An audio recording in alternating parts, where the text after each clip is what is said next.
Hi friends, welcome to my YouTube channel Fun Quest. Fruit salad ഇഷ്ടമില്ലാത്തവരായിട്ട് വളരെ ചുരുക്കം ആളുകളെ കാണുള്ളൂ. ഹെൽത്തിയും ടേസ്റ്റിയുമായിട്ടുള്ള ഫ്രൂട്ട് സലാഡിൻ്റെ റെസിപ്പി ആയിട്ടാണ് ഇന്ന് ഞാൻ വന്നിട്ടുള്ളത്. നിങ്ങൾ ആദ്യമായിട്ടാണ് എൻ്റെ ചാനൽ കാണുന്നതെങ്കിൽ സബ്സ്ക്രൈബ് ചെയ്യാനും തൊട്ടടുത്ത് കാണുന്ന ബെല്ലൈക്കണിൽ ഓൾ പ്രസ് ചെയ്യാനും മറക്കരുതേ. കൂടെ ലൈക്ക് ചെയ്യാനും ഷെയർ ചെയ്യാനും കമൻറ്റ് ചെയ്യാനും. അപ്പോൾ നമുക്ക് വീഡിയോ സ്റ്റാർട്ട് ചെയ്യാം. 1.5 കപ്പ് പാല്, 2.5 ടീസ്പൂൺ ഗോതമ്പ് പൊടി, 100 gram butter unsalted, 100 gram milk made, 2 teaspoon പാൽപ്പൊടി, 1/4 ടീസ്പൂൺ വനില എസൻസ്. ഇത്രയും ഇൻഗ്രീഡിയൻസ് ഉപയോഗിച്ച് ഫ്രൂട്ട് സലാഡിലേക്കുള്ള ക്രീം ഉണ്ടാക്കിയെടുക്കാം. നമുക്ക് ആദ്യം ഒരു പാൻ അടുപ്പിലോട്ട് വെച്ച് 1 കപ്പ് പാല് നമുക്കതിലേക്ക് ഒഴിച്ചു കൊടുക്കാം.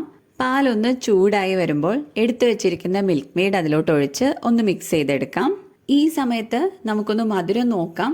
കൂടുതൽ മധുരം വേണമെന്നുള്ളവർക്ക് ഈ സമയത്ത് കുറച്ചുകൂടെ മിൽക്ക് മെയ്ഡോ അല്ലെങ്കിൽ പഞ്ചസാരയോ ആഡ് ചെയ്ത് കൊടുക്കാം.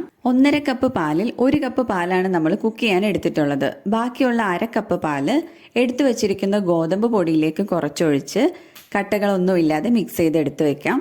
അതുപോലെ പാൽപ്പൊടിയിലേക്ക് കുറച്ച് പാലൊഴിച്ച് മിക്സ് ചെയ്ത് വെക്കാം. പാലൊന്ന് നന്നായിട്ട് കുക്കായ ശേഷം ഗ്യാസ് ഒന്ന് ലോ ഫ്ലെയിമിലോട്ട് വെച്ച് മിക്സ് ചെയ്ത് വെച്ചിരിക്കുന്ന ഗോതമ്പ് പൊടി നമുക്കിതിലോട്ട് ഒഴിച്ചു കൊടുക്കാം.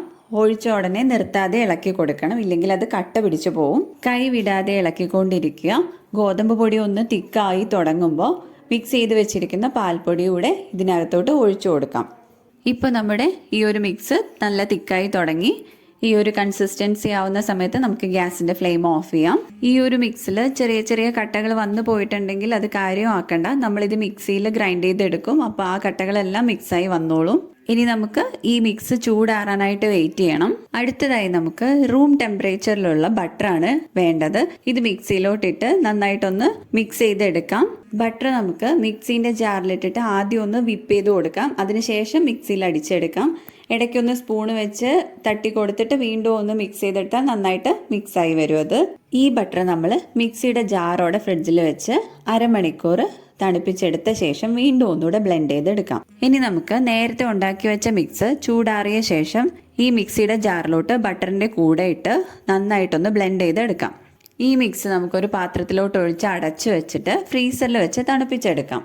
ഈ ക്രീം നമുക്ക് ഫ്രീസറിൽ ഒരു 4 to 6 hours വരെ വെച്ച് ഫ്രീസ് ആയിട്ട് എടുത്താൽ നമുക്കത് ഐസ്ക്രീം ആയിട്ട് കഴിക്കാൻ പറ്റും.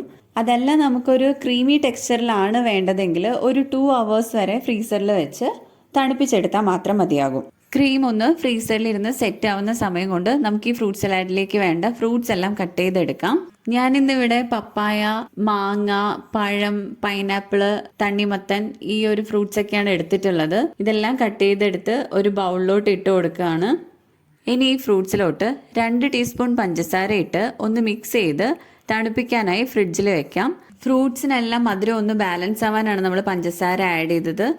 ക്രീമിന് മധുരം ഉണ്ടെങ്കിലും അത് മിക്സ് ചെയ്ത് കഴിയുമ്പോൾ ഫ്രൂട്ട്സിന് ഒരു മധുരം ഇല്ലാത്തൊരു ഫീല് വരുന്നുണ്ട്. അതുകൊണ്ടാണ് ആ മധുരം ഒന്ന് ബാലൻസ് ആവാൻ വേണ്ടി പഞ്ചസാര ഇട്ടത്. ഐസ്ക്രീമിൻ്റെ ഒരു ടെക്സ്ചർ നിങ്ങൾക്ക് കാണിക്കാൻ വേണ്ടി ഞാനിതൊന്ന് ഫ്രീസ് ചെയ്താണ് ഇന്ന് എടുത്തിട്ടുള്ളത്. ഇതിപ്പം നല്ല ഐസ്ക്രീമിൻ്റെ ഒരു ടെക്സ്ചറായി വന്നിട്ടുണ്ട്. നമുക്കിതിങ്ങനെ ഐസ്ക്രീം ആയിട്ടും കഴിക്കാവുന്നതാണ്. ഫ്രീസ് ചെയ്തെടുത്തത് കൊണ്ട് ഞാനിത് വീണ്ടും മിക്സിയിലെ ജാറിലിട്ടൊന്ന് ബ്ലെൻഡ് ചെയ്തിട്ട് ക്രീമി ടെക്സ്ചർ ആക്കിയ ശേഷമാണ് ഈ ഫ്രൂട്ട്സിലേക്ക് ഇത് മിക്സ് ചെയ്യുന്നത്. നിങ്ങൾക്ക് വേണമെങ്കിൽ ഐസ്ക്രീമിൻ്റെ പരുവത്തിലും അല്ലെങ്കിൽ ഒരു ക്രീമി ടെക്സ്ചർ ആയിട്ടും എങ്ങനെ വേണമെങ്കിലും ഫ്രൂട്ട്സിലോട്ട് ഈ ക്രീം നമുക്ക് മിക്സ് ചെയ്ത് കഴിക്കാവുന്നതാണ്.